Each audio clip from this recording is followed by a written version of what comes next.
Hi friends, ఈరోజు మా friend Radha phone చేసినప్పటి నుండి నాకు చాలా బాధ అనిపించింది. ఏ పని చెయ్యాలనిపించలేదు.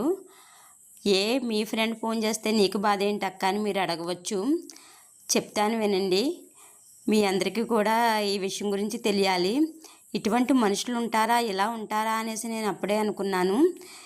మా ఫ్రెండ్ స్టోరీ అనేది ఈ ఎపిసోడ్తో అయిపోదు. ఒక 7-8 ఎపిసోడ్లు ఉంటుంది. కాబట్టి మన ఛానల్ని సబ్స్క్రైబ్ చేసుకోండి. అలాగే మన వీడియోకి ఒక లైక్ చేయండి. ఎందుకంటే ఈ విషయం మీ అందరికీ కూడా తెలియాలి. అసలు విషయం ఏమిటంటే, మా ఫ్రెండ్ని జాబ్ నుంచి తీశారు. ఏ తప్పు లేకుండా తప్పుడు ఆరోపణలు, దొంగ సాక్ష్యాలు చెప్పించి తన జాబ్ తీసివేశారు.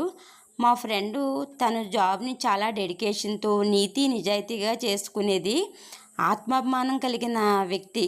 కొంతమందికి తన నిజాయితీ నచ్చలేదు. తనకు వస్తున్న పేరు, తాము ఎదుగుతున్న తీరు ఓర్వలేక చేసిన అన్యాయం ఇది. నిజాయితీ నిలబడుతుంది అంటారు, కానీ తన విషయంలో అది తప్పని తేలింది. కానీ తన బాధ ఏమిటంటే, తన పిల్లల్ని నైతిక విలువలు చెప్పి పెంచేది. కానీ ఇప్పుడు వాళ్ళ అబ్బాయి ఒక ప్రశ్న వేశాడంట. దానికి తను ఏడుస్తా నాకు ఫోన్ చేసి ఏం చెప్పను అని అడిగింది నన్ను. అదేమిటంటే, అమ్మ, నీతి నిజాయితీగా ఉండాలని చెప్పావు కదా, ఈరోజు నీ పరిస్థితి ఏమైంది అంటే, నేను పెద్దవాడిని అయ్యాక నేను నిజాయితీగా ఉండాలా వద్దా అని అడిగాడంట. మనం దేవుళ్ళని పూజిస్తాం కదా, ఏ దేవుడు మనకు సాయం చేయలేదేంటి అని అడిగాడంట.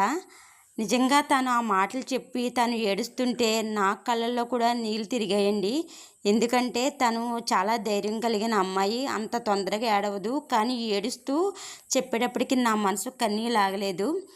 తర్వాత మీకు నెక్స్ట్ ఎపిసోడ్లో కూడా మనకి ఇదే వస్తుంది, చూడండి.